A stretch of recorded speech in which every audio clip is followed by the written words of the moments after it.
Welcome into episode 5 of Winnipeg Jets Weekly. I'm your host, Hrabchak. The Winnipeg Jets just wrapped up a 3-game road trip against the Tampa Bay Lightning, Florida Panthers, and Nashville Predators. It was a lot of exciting hockey, a lot of down-to-the-wire finishes, so let's get right into it. Starting off with what was maybe the most entertaining Jets game of the season, and that was this 3-2 win over the Tampa Bay Lightning in overtime. Just non-stop action for 3 straight periods. Both goaltenders played amazing. Connor Hrabchak, this was his first game getting back on track. And Adam Lowry with the overtime winner in what was an exciting overtime. It lasted about halfway through. This was just entertaining hockey to watch, and the Jets pick up their 4th straight victory, playing some of the best hockey they've played all season long. They obviously extended that win streak to 5 with the Florida game, but this game alone, going on the road, kicking off the 3-game road trip with a huge overtime win over the dynasty, the Tampa Bay Lightning. Just a great way to kick off the road trip, and it was a great game from the Jets all around. And a really nice overtime winner, a few chances in OT from Neil Pionk and Nikolai Ehlers, but it's eventually Pionk who gets the puck to the captain, Adam Lowry, who finishes it off, snaps a 10-game goalless drought, and kicks off the road trip the right way. And then staying in the state of Florida, the Jets go to play the Panthers and come away with a huge 3-0 victory.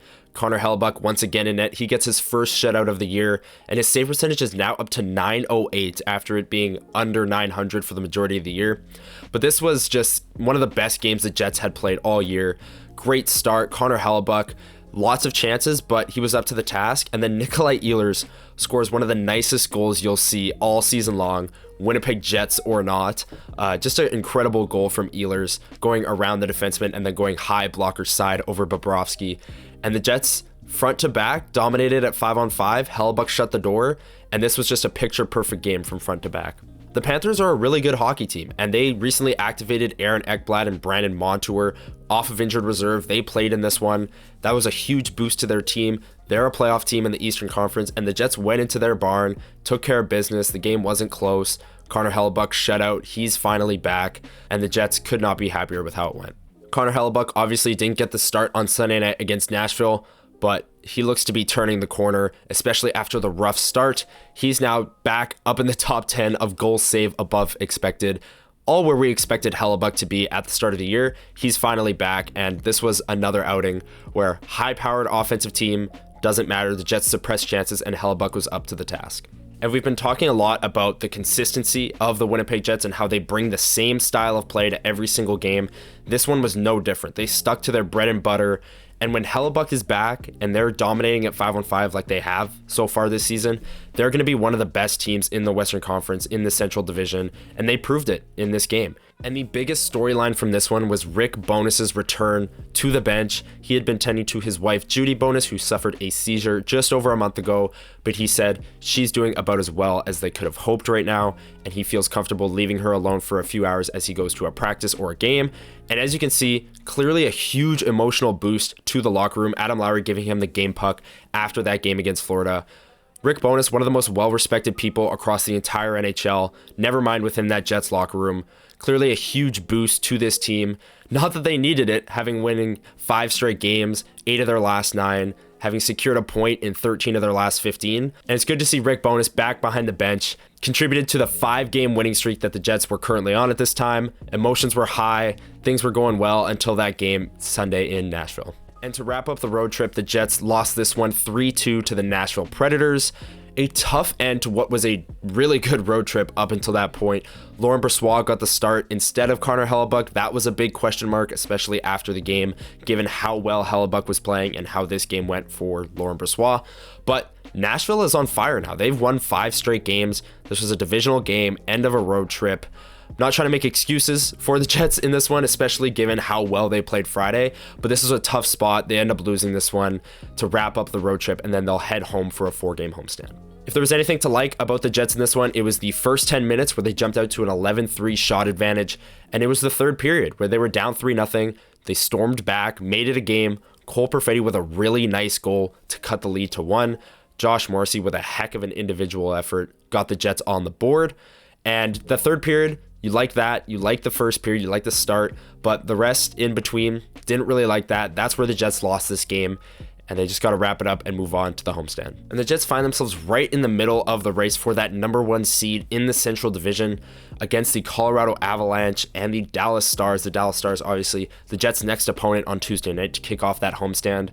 But the Jets kind of proved on this road trip that they're up in that tier. They might not be in the same tier as Colorado and Dallas and that true contenders, but they're going to be competing for that 1 seed. They're beating teams like Tampa and Florida on the road, and a big homestand coming up. I'll get into the upcoming games in a minute, so stick around. Now, before we get into the segments portion of the video, make sure you've dropped a like if you haven't already, and you've subscribed to Winnipeg Sports Talk. Hit the notification bell so you don't miss videos like this in the future. And let's get into it. I feel like this hardest working Jet nominee is long overdue for one of these. Dylan Samberg is my pick for hardest working Jet of the week. He leads the Jets in blocked shots. He had that one game a few weeks ago with 9. The reason I'm giving Samberg hardest working Jet of the week is because of that game against Florida, that performance. He did have the 2 assists, but I was more impressed with the defensive zone play. He was all over it, taking away every rush chance, every cycle chance that the Panthers attempted. And that pairing between Samberg and Schmidt has actually been very good in terms of suppressing chances, kind of overcoming their early season struggles. They had some turnover problems, but here they are. Dylan Samberg blocking a lot of shots. He's my hardest working Jet of the week. I feel like people are kind of underrating Dylan Samberg going into this year. He broke out last year. He still rotated in and out of the lineup, but now this year he's a mainstay. He's been in the lineup every game, and he's been great to start the year, especially with his partner changing here and there. He's had to play with Nate Schmidt, who's had his own struggles and been healthy scratched a few times. Logan Stanley has come in and he's had to play with him.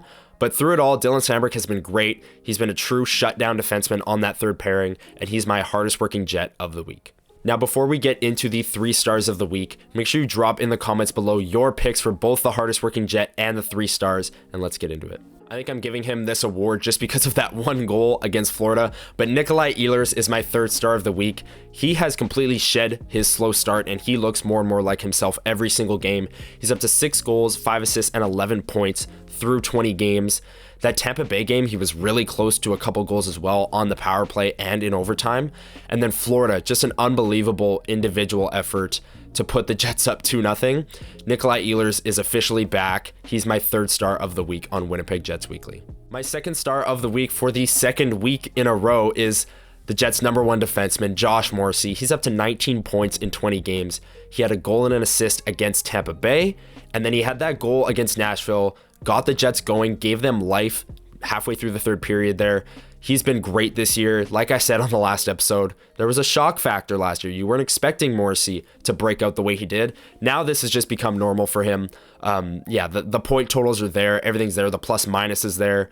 And he's scoring big goals in big moments against good teams. And that's exactly what you want from your number 1 defenseman. My number 1 star of the week is none other than Connor Hrabchak. He only played the 2 games against Tampa and Florida, but he was so good in both of those games that I feel like I have to give him this nod. He saved over 2 goals above expected in the Tampa game and saved every goal above expected in the Florida one with the shutout, his first of the year. He's now up to 10-4-1 on the season, 2.65 goals against average, and a 9.08 save percentage. These numbers are looking a lot more like the Hrabchak we know. His goals save above expected. They're starting to climb as well, back up into that top 10 league-wide. Connor Hrabchak is officially back. Along with Nikolai Ehlers, things are starting to look better for those 2 guys, shedding their slow starts. He's my 1st star of the week on Winnipeg Jets Weekly. Now let's get into the upcoming schedule for the Winnipeg Jets. And if you're looking for entertainment value with your games at Canada Life Center, this is the week for you. Starting with Tuesday against the Dallas Stars. Like I said earlier, the Jets are fighting for the number 1 seed in the Central Division with Dallas. Should be a really great game inside Canada Life Center. Thursday night, the Edmonton Oilers. How many storylines have there been around that team this year? But they've won a few in a row now. They beat Washington, who was on a 5-game win streak. They went into their barn and beat them 5-0. Then they rolled the Anaheim Ducks on Sunday night. They look to be back. I don't want to crown them as back, but they're starting to look more like themselves. That's one Connor in Connor McDavid. And then we move to Saturday, December 2nd, where another Connor comes to town. And it's Connor Bedard, his very first game against the Winnipeg Jets. Should be a very fun game. That one's a matinee. It's at 2 o'clock. But again, Connor Bedard, must-see TV. And then December 4th, the Jets take on the Carolina Hurricanes to wrap up the 4-game homestand. And that game, they are wearing their Fly the 48 jerseys. A lot of people criticized them when those jerseys first came out. I was not one of those people. I think they're very sharp, and we'll get to see them for the first time on the ice against the Hurricanes. Make sure you come back next week for a breakdown on those next 3 games on the homestand. Connor McDavid, Connor Bedard. The entertainment value is through the roof, so come back next week for a breakdown on how the Jets played in those ones. And that's going to do it for episode 5 of Winnipeg Jets Weekly. A really good road trip, all things considered, for the Winnipeg Jets. They could prove that they beat these playoff teams on the road, Tampa and Florida, impressive games, and then ending it off with kind of a rough performance against the Nashville Predators.